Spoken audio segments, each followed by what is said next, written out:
ಹೆಂಡತಿ ಅಂದಿದ ತಕ್ಷಣ ನಾವು ಬರೀ ಕೋಪ ಮಾಡ್ಕೊತಾಳೆ, ಜಗಳ ಮಾಡ್ತಾಳೆ ಅಂತ ಅನ್ಕೊಂತೀವಿ.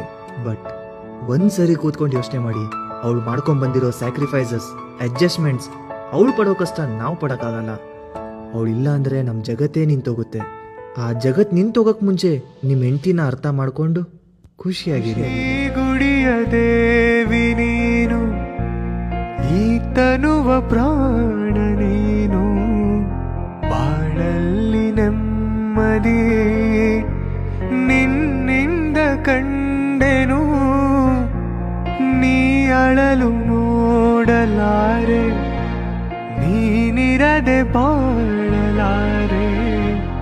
ನನ್ನಲ್ಲಿ ಕೋಪವೇ ನಾ